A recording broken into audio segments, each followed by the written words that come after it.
سی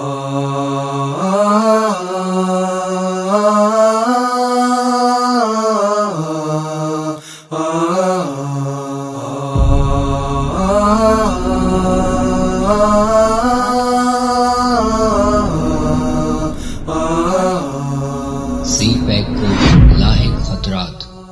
one road one nation Pakistan زندہ باد، پاکستان زندہ باد، سی پیک یا پاک چین اقتصادی راہداری کا نام سنتے ہی ہر پاکستانی کی آنکھوں میں پاکستان کا درخشاں مستقبل پوری آب و تاب کے ساتھ جگمگانے لگتا ہے، اور حقیقت بھی یہی ہے،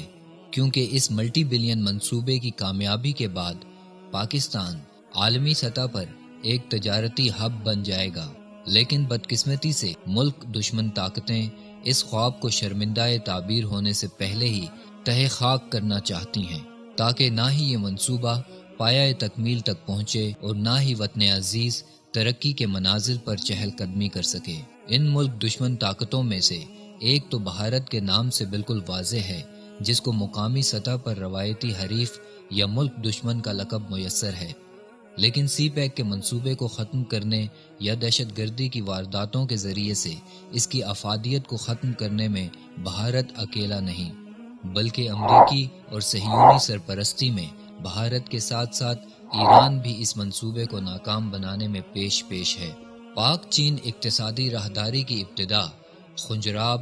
گلگت سے ہوتی ہے اور انتہا بلوچستان کے ضلع گوادر کے ساحلی پورٹ گوادر پورٹ پر ہوتی ہے۔ اس منصوبے کو ناکام بنانے کے لیے تو ویسے کئی منصوبوں پر کام ہو رہا ہے،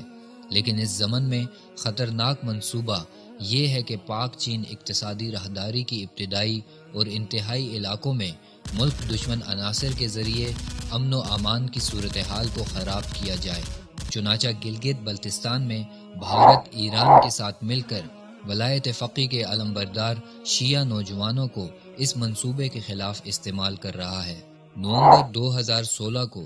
یوم حسین رضی اللہ تعالیٰ عنہ کے نام پر گلگت کی جامعات میں ہلڑ بازی اور حقوق کے نام پر دھرنوں کے ذریعے سے انتظامیہ کو مفلوج کرنے کی کوشش اسی منصوبے کا حصہ تھی، جس کی قیادت آغا راحت حسینی، امین شہیدی، راجہ ناصر عباس اور ساجد نقوی اس وقت سے ابھی تک کر رہے ہیں۔ گلگت بلتستان میں بھارت ایران کے ذریعے سے بھاری سرمایہ کاری کر رہا ہے۔ رفاہی کاموں کے نام پر ایران گلگت بلتستان میں دہشت گردی کے نیٹ ورک قائم کر رہا ہے، جہاں سے ایران ایک طرف تو شیعہ دہشت گردوں کو بھرتی کر کے شام و عراق جنگ کے لیے بھیج رہا ہے، جبکہ دوسری طرف انہی دہشت گردوں کو بھارت اور ایران کی مشترکہ مفادات کے لیے بھی استعمال کیا جا رہا ہے۔ یہی وجہ ہے کہ نومبر 2016 میں سی پیک پر پہلے تجارتی قافلے کی روانگی سے قبل حکام نے خنجراب سے چلاس تک کے علاقے کو خطرناک قرار دے کر فل پروف سیکیورٹی کا انتظام کیا تھا۔ یاد رہے کہ اکتوبر 2016 کو گلگت بلتستان سے تعلق رکھنے والے مذہبی پیشوا محسن نجفی کا نام اس وقت فورتھ شیڈیول میں ڈال دیا گیا تھا، جب یہ انکشاف ہوا کہ ان کا رفاہی ادارہ گلگت بلتستان سے شیعہ جنگجو شام و عراق بھیجنے کے ساتھ ساتھ پاک چین اقتصادی راہداری کے خلاف بھی سرگرم عمل ہے۔ گلگت بلتستان میں ایرانی ایجنڈے کی کامیابی کے لیے ایران کا سفارتی عملہ بھی براہ راست ملوث ہے اور مختلف ناموں سے مقامی شیعہ نوجوانوں کو ورغلایا جا رہا ہے۔ اس بارے میں ہوش ربا پیش رفت تب سامنے آئی جب جون 2016 میں پاکستانی حکومت نے ایرانی سرکاری ریڈیو اور ٹی وی کے بیورو چیف حسین سرائی کے ویزے میں توسیع سے اس وجہ سے انکار کر دیا تھا کہ ان پر الزام تھا کہ وہ پاکستان میں موجود ایرانی سفارتی عملے کے ساتھ مل کر گلگت بلتستان میں فرقہ وارانہ پروگراموں میں شرکت کر رہے تھے۔ موصوف پر یہ بھی الزام تھا کہ وہ پاکستان کے علاوہ دیگر ممالک خاص کر برادر اسلامی ممالک سے تعلقات پر بھی اثر انداز ہوتے رہے ہیں۔ تفصیلات کے مطابق اسلام آباد میں واقع ایرانی سفارت خانے کے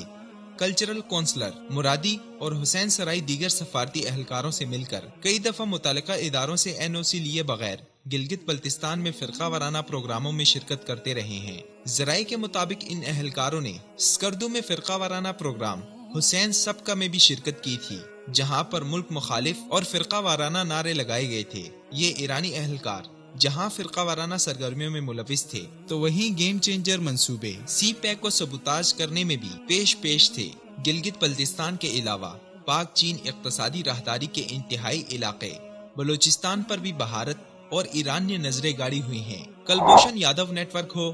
یا ڈاکٹر اللہ نذر بلوچ اور عزیر بلوچ کی ملک دشمن سرگرمیاں ہوں یا پھر آئے روز پاکستانی بارڈر پر ایرانی فورسز کی گولہ باری ہو، ان سب واقعات کی کڑیاں ایران کے ذریعے سے بھارت سے ملتی ہیں، کیونکہ وطن عزیز میں بھارت کے ساتھ فطری طور پر نفرت پائی جاتی ہے، جس کی وجہ سے اسے مقامی طور پر ایجنٹ نہیں ملتے، لیکن پڑوسی ملک ایران مذہبی شناخت کو استعمال کرتے ہوئے مقامی شیعہ آبادی کو ورغلا کر بھارت ایران مشترکہ مفادات کے لیے استعمال کر رہا ہے۔ اس وجہ سے ملک کے وسیع تر مفاد اور سی پیک کے گیم چینجر منصوبے کی حفاظت کو مد نظر رکھتے ہوئے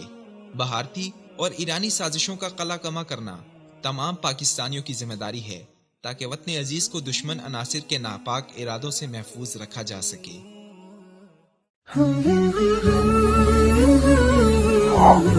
Oh